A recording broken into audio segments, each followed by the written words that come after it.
Today's topic is Prime Minister. So, Prime Minister is actually the de facto executive, okay, and President is de jure executive. What is de facto executive? See, the Prime Minister has real power. That means he has the sole authority, okay. मतलब कोई भी law कैसे बनेगा, execute कैसे होगा, ये सारा कुछ decided by prime minister along with council of ministers, okay. अच्छा, बट कोई भी लॉ जब बनता है, okay, so that law need sign off our president, okay, unless and until president will not sign any law, and then that will unless and until he will not sign, that law will not become an act. So president is nominal head, okay, the sole authority reside with our prime minister. Clear? Achha, one more thing, there are total 22 parts in our Indian constitution, okay. One thing you remember here, that the parts are mentioned in Roman number in our constitution. मतलब जब आप constitution की किताब कभी खोलोगे या कोई app download करोगे तो जो parts होगा ये रोमन नंबर में मेंशन होगा, ठीक है। Sometime question is asked, okay. अच्छा, अंडर पार्ट 5th, ठीक है, under part 5th union term is mention, ठीक है। उसमें 22 पार्ट्स में जब आप 5th पार्ट में जाओगे तो term union is mention, okay, and in that part the prime minister is mention कि प्राइम मिनिस्टर कौन सेलेक्ट करेगा, ओथ एंड ऑल, ठीक है। प्राइम मिनिस्टर कौन सेलेक्ट करेगा ये उसमें दिया है, okay. So see under part 5th, now I'll tell you कि अपॉइंटमेंट कैसे होगा, ठीक है। See in part 5th under article 75, ठीक है, please remember this article 75, okay. So what is given there कि president would appoint a prime minister, okay, the president would appoint a prime minister. अच्छा, अब president क्यों appoint करेगा prime minister को? कोई भी कर सकता है, ठीक है। प्रेसिडेंट क्यों अपॉइंट करेगा? सी, कोई बड़ा है तो ही तो वो किसी छोटे को अथॉरिटी देगा ना, ठीक है। अब आप छोटे हो घर में, ठीक है, तो आप अपने बड़े भैया को क्या अथॉरिटी दोगे? नहीं दे सकते। बड़ा भाई आपको अपनी अथॉरिटी देगा कि हाँ ये चीजें हैं, ठीक है। उसी तरह प्रेसिडेंट हमारे बड़े हैं, ठीक है, और वो he is the first man of our country, ठीक है, वो रिप्रेजेंट करते हैं हमारी कंट्री को, ओके। सो इसलिए वही अपॉइंट करेंगे प्राइम मिनिस्टर को, ठीक है। कॉन्स्टिट्यूशन में only this is mention that president will appoint prime minister, okay. मतलब उसमें क्या मेंशन नहीं है कॉन्स्टिट्यूशन में कि प्रोसीजर नहीं दिया हुआ है कि कैसे अपॉइंट करना है, ठीक है। एक किसी भी चीज का एक प्रॉपर प्रोसीजर होता है, ठीक है। ऐसा तो नहीं कि किसी को भी ऐसा उठाया और प्राइम मिनिस्टर बना दिया, ऐसा तो होता नहीं है, ठीक है। एक प्रोसीजर होता है। अच्छा, तो प्रोसीजर क्या है? प्रोसीजर कहाँ से आएगा? सी, देयर इज अ कन्वेंशन, ठीक है। तो मतलब आपस में मिलके कुछ एक कन्वेंशन बनाया गया, ठीक है। सब लोग मिलकर एक बात पे पहुंचे कि ये प्रोसीजर होगा, ठीक है, और ऐसे ऐसे इलेक्शंस के थ्रू हम लोग प्राइम मिनिस्टर को चूज करेंगे, ठीक है। तो हमारे जो सिस्टम है, पार्लियामेंट्री सिस्टम है हमारा, ठीक है, उसमें एक कन्वेंशन है, ठीक है। तो कन्वेंशन में दिया मतलब एक प्रोसीजर बनाया गया है, सबने मिलकर एक प्रोसीजर बनाया है, ओके। अच्छा, तो प्रोसीजर क्या बोलता है कि जो हमारा जो भी पार्टी होगा, जो भी मेजॉरिटी पार्टी होगा, उसका जो लीडर होगा वो होगा प्राइम मिनिस्टर, ठीक है। अब देखिए, मैं आपको पूरा प्रोसीजर बताती हूँ कैसे होगा। देखिए, होता क्या है कि दिस इज, हाँ, देखिए, पार्लियामेंट में 3 पार्ट्स होंगे। पहला प्राइम मिनिस्टर, फिर Rajya Sabha and then Lok Sabha. 3 parts होंगे हमारे पार्लियामेंट के, ठीक है। अच्छा, आपने 2020 का इलेक्शंस आपने मे बी वोट भी करा हो, ठीक है। तो इलेक्शंस में जो 2020 का जो इलेक्शंस हुआ था, उसमें लोकसभा का जो इलेक्शन था, ठीक है, उसमें आप लोगों ने एमपी सेलेक्ट करके पार्लियामेंट में भेजे, ठीक है। पब्लिक ने एमपी सेलेक्ट करा, ठीक है। इंडिया ने अलग अलग कॉन्स्टिट्यूएंसी में एमपी सेलेक्ट करा, ओके, एमपी सेलेक्ट करा और वहां पे लोकसभा में भेजा, ठीक है। अब देखिए जैसे बीजेपी है, तो उसने उनका जो है मैक्सिमम इलेक्टेड मेंबर थे उनके, ठीक है, उनको मेजॉरिटी मिल गई, ठीक है, मेजॉरिटी मिल गई तो उन्होंने क्या करा, वो गए प्रेसिडेंट के पास नरेंद्र मोदी जी को लेकर के, ठीक है। उन्होंने कहा कि ये हमारे लीडर हैं, बीजेपी के लीडर, हमने इन्हें अपना लीडर बनाया है और क्योंकि हमारे पास मेजॉरिटी है, ठीक है, तो आप इनको आप इनको प्राइम मिनिस्टर डिक्लेयर कर दीजिए, ठीक है। तो प्रेसिडेंट ने देखा कि हाँ इनके पास मेजॉरिटी है, then he accepted and he appointed the Narendra Modi as the prime minister. Clear, ये पूरा प्रोसीजर था, ठीक है, मैंने आपको समराइज करके बताया, ओके। अच्छा अब देखिए, क्योंकि प्रेसिडेंट अपॉइंट करेंगे प्राइम मिनिस्टर को, लेकिन उनके पास डिस्क्रिशन नहीं होगा, ठीक है, मतलब he can not randomly choose and pick कि हाँ तुम बन जाओ, ठीक है। ऐसा नहीं कि कोविंद जी आपके पास आए और उन्होंने कहा कि ठीक है बेटा तुम आज से प्राइम मिनिस्टर हुए, ऐसा नहीं होता, ठीक है। तो कैसा होता है, मैंने आपको पूरा प्रोसीजर बता दिया, ठीक है। लेकिन क्योंकि वो प्रेसिडेंट है तो उनके पास कुछ डिस्क्रिशनरी पावर होगी, डिस्क्रिशनरी पावर एज इन कुछ अपने हिसाब से डिसीजन लेने की डिसीजन ले सकते हैं वो, ठीक है, ये होगी उनकी डिस्क्रिशनरी पावर, ठीक है।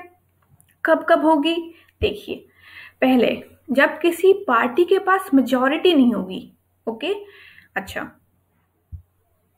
ठीक है, तब कोई पार्टी होगी उनके पास, When no party has clear majority, तब क्या होगा, क्या हो सकता है। आप लोगों ने गठबंधन सुना होगा, कोलिशन गवर्नमेंट, ओके, तो आपने कोलिशन गवर्नमेंट सुना होगा, ठीक है। तो कोलिशन गवर्नमेंट में क्या होता है कि जब किसी एक पार्टी के पास मेजॉरिटी नहीं होती है तब वो छोटी छोटी पार्टियां मिल करके मिल जाती हैं और वो मेजॉरिटी बनाती हैं, ठीक है। कब हुआ था ये, देखिए 1989 से 1991 में एक कोलिशन गवर्नमेंट फॉर्म हुआ था सेंट्रल गवर्नमेंट में, ठीक है। उसका क्या नाम था, नेशनल फ्रंट, ठीक है। नेशनल फ्रंट एक कोलिशन पार्टी थी जिसका जो कि 1989 से 1991 तक चली थी, ठीक है। उस टाइम पे प्राइम मिनिस्टर जो थे, तो देखिए उस टाइम जो प्राइम मिनिस्टर थे वो थे वीपी सिंह, ठीक है, और बाद में चंद्रशेखर बन गए, ठीक है। अच्छा, तो देखिए कौन कौन सी पार्टियां थी उस वक्त, जनता दल था, तेलुगु देशम पार्टी थी और द्रविड़ मुनेत्र पार्टी थी, ठीक है, सॉरी, ठीक है, और असोम गण परिषद था और इंडियन नेशनल और इंडियन कांग्रेस था सोशलिस्ट, ओके। तो ये सारी छोटी छोटी पार्टियां मिलकर के उन्होंने मेजॉरिटी बनाई, ठीक है, और उसके बाद वो प्रेसिडेंट के पास गए, बोले कि वीपी सिंह हमारे लीडर हैं, इनको आप प्राइम मिनिस्टर बना दो, ठीक है। अच्छा, एक चीज और होती है, देखिए समटाइम व्हाट हैपेंस कि they go to president, okay, but they don't have majority. Suppose Janata Dal, suppose there is Janata Dal, ठीक है, उनके पास उस वक्त लार्जेस्ट पार्टी, ठीक है, मान लीजिए कि देखिए इसमें होता क्या है, कोई largest party will go to president, ठीक है, कि आप हमारे लीडर हैं, ओके, आप please make him prime minister, okay. So then president will see कि आपके पास मेजॉरिटी है कि नहीं, okay. So then president will give them 1 month time, ठीक है, कि 1 month में show me majority, okay, show me the majority of total strength of parliament, okay. So जो भी उस वक्त की स्ट्रेंथ होगी पार्लियामेंट की, जो भी इलेक्टेड मेंबर्स होंगे उनका टोटल मेजॉरिटी वो बताना है वहां पे, ठीक है। तो president will give 1 month time to the largest party, okay, to declare that to show its majority with in 1 month, ठीक है। अगर मेजॉरिटी नहीं दिखा पाए तो वो प्राइम मिनिस्टर से हट जाएंगे, ओके। अच्छा, सी, तो this was all about coalition government, okay. अच्छा, one more thing is there, president has discretion when the prime minister in office dies suddenly, Okay, so see what happened during Indira Gandhi era in 1984. Indira Gandhi was assassinated. Okay, so at that time our president choose Rajiv Gandhi as successor. ठीक है, तो राजीव गांधी को president ने prime minister बना दिया. Okay, but जो हमारे MPs थे, ठीक है, जो काउंसिल ऑफ मिनिस्टर्स थे, जो भी एमपीज थे, उन्होंने सपोर्ट करा. ठीक है, so support is needed in real life also and in parliament also. ठीक है, so they supported Rajiv Gandhi and accepted him as a prime minister. Okay, so this was president discretion. ठीक है, दो case में होगा. पहला जब majority नहीं होगी, and second when prime minister dies suddenly. Okay, when there is no majority, then coalition government form. Okay, that is largest party will go to the president. Okay, and ask him that we will seek the vote of confidence, that we will form the majority, we will get the majority. Okay, and president will give 1 month time. Okay, so this was president discretion. Okay, अच्छा, one more thing, see. अच्छा, अब prime minister appoint हो गए. ठीक है, after appointment what will happen? He will took oath. ठीक है, अच्छा, see, there are total 12 schedule in our Indian constitution. 12 schedule. Okay, and in third schedule the term oath is given. Clear?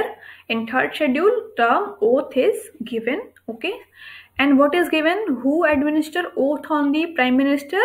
President again. ठीक है, कोई भी आपको oath कब कराएगा, शपथ ग्रहण कब होगी?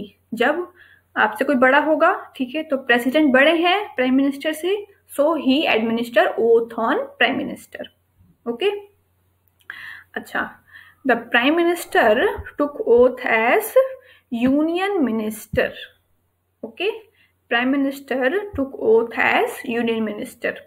ओके, जितने भी हमारे यूनियन मिनिस्टर मतलब क्या होता है, पहले ये देख लेते हैं. सी,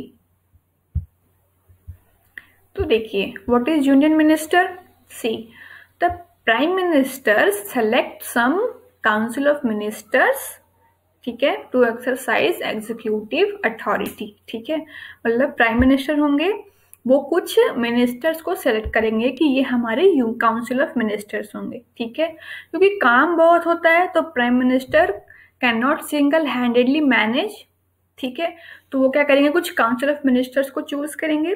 ठीक है, अच्छा, अब ऐसा नहीं कि सबको काउंसिल ऑफ मिनिस्टर में ले लिया, ऐसा नहीं हो सकता कि हमारे अगर सपोज बीजेपी के अगर पिछली बार 302 कैंडिडेट 302 एमपीज थे, तो सारे लोग यूनियन काउंसिल ऑफ मिनिस्टर्स नहीं बन सकते. ठीक है, देयर इज अ रूल. ठीक है, so there was a 91st constitutional amendment in 2003. ठीक है, उस टाइम पे क्या हुआ था कि 15%, उसमें क्या बोला गया, 91st अमेंडमेंट पास किया गया इन 2003. ठीक है, and the limit, there was a limit कि अब जो है टोटल लोकसभा में जितने एमपीज होंगे, 15% of the Lok Sabha would be council of ministers. Okay, अच्छा, तो दैट मीन्स व्हाट? अच्छा, one more thing. In Article 74, it is mentioned that the Council of Minister, the term Council of Minister is mentioned under Article 74. Okay, okay. So this was Union Minister. Union Minister means simply Council of Ministers. ठीक है, जैसे कि राजनाथ सिंह हो गए, ठीक है, स्मृति ईरानी हो गई, ये सब जो है काउंसिल ऑफ मिनिस्टर्स हैं. ठीक है, इनको इम्पोर्टेंट पोर्टफोलियो दिया गया है. ठीक है, जैसे कि राजनाथ सिंह हुए, उनको डिफेंस मिनिस्ट्री दी गई है. ठीक है, स्मृति ईरानी हुई, उनको टेक्सटाइल मिनिस्ट्री दी गई है. ठीक है, तो काउंसिल ऑफ मिनिस्टर्स को ऐसे ही इम्पोर्टेंस डिपार्टमेंट दिए जाते हैं. ठीक है, संभालने के लिए. ठीक है, and they also aid and advise our prime minister. ठीक है, अच्छा, अब आप देखिए, जो हमारे प्रेसिडेंट हैं वो उनकी मेंबरशिप क्या हो सकती है, ठीक है। अच्छा, सो हमारे प्रेसिडेंट हैं वो किसी भी हाउस के मेंबर हो सकते हैं, ओके। तो काउंसिल ऑफ मिनिस्टर्स क्लियर है, ठीक है। काउंसिल ऑफ मिनिस्टर्स जो है वो प्राइम मिनिस्टर की हेल्प करते हैं डे टू डे फंक्शंस में, मतलब कोई भी कंट्री कैसे रूल करोगे तो कोई हेल्प चाहिए, ठीक है। काउंसिल ऑफ मिनिस्टर्स इसलिए एड एंड एडवाइस के लिए, उनको सलाह देने के लिए हमारे प्राइम मिनिस्टर्स को हेल्प करते हैं, ठीक है, ताकि सारे जो कंट्री है उसके सारे फंक्शंस अच्छे से हो पाए, लेजिस्लेशन हो पाए, एक्सिक्यूशन हो पाए, ठीक है। जैसे कि मैंने आपको एग्जांपल बताया राजनाथ सिंह जी का, ठीक है, उनको डिफेंस डिपार्टमेंट दिया गया है, ठीक है। तो वो प्राइम मिनिस्टर से और सारे काउंसिल ऑफ मिनिस्टर्स के साथ बैठ के डिस्कशन करेंगे कि डिफेंस सेक्टर में कैसे कैसे चीजें करनी है, ठीक है। ये रोल होता है मेनली, ठीक है। अच्छा, अब देखिए, अब हम आते हैं मेंबरशिप पर, ठीक है। तो मेंबरशिप देखिए, हमारे जो प्राइम मिनिस्टर हैं वो ही can B member of any house, that is Lok Sabha and Rajya Sabha, ठीक है, okay. So he can B member of Lok Sabha और राज्यसभा, ठीक है। बट एज लिमिट पे आइए, ठीक है।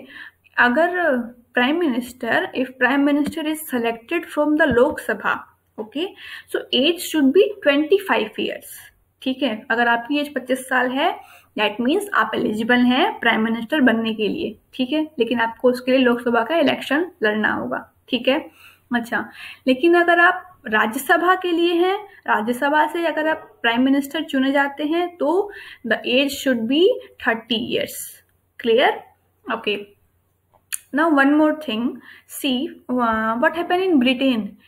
In Britain, the prime minister should be from lower house, that is Lok Sabha. Okay, Britain में भी lower house है, upper house है. The prime minister will be from Lok Sabha, lower house only. Okay, अच्छा, one more thing. See, there is a condition that the prime minister, if not selected from any house, okay, if prime minister does not get elected from any house, then if prime minister will, if he is not get elected from either Lok Sabha or Rajya Sabha, then still he can be prime minister. How? Suppose जैसे BJP है, उन्होंने नरेंद्र मोदी को बोला कि आप हमारे leader होंगे, ठीक है। अच्छा, मान लीजिए कि अगर Narendra Modi not elected from Varanasi constituency, ठीक है, so if he is not getting elected either from Lok Sabha और Rajya Sabha, okay, still he can be prime minister for 6 months, okay. And after within that 6th month, okay, he should be get elected to either Lok Sabha और राज्य सभा, ठीक है। आपने शायद अभी recently Maharashtra का एग्जाम्पल देखा होगा, उसमें क्या था, जो ठाकरे जी थे, ठीक है, तो ठाकरे जी वहाँ के चीफ मिनिस्टर हैं, ठीक है। चीफ मिनिस्टर में भी यही चीज होती है एप्लीकेबल, ठीक है।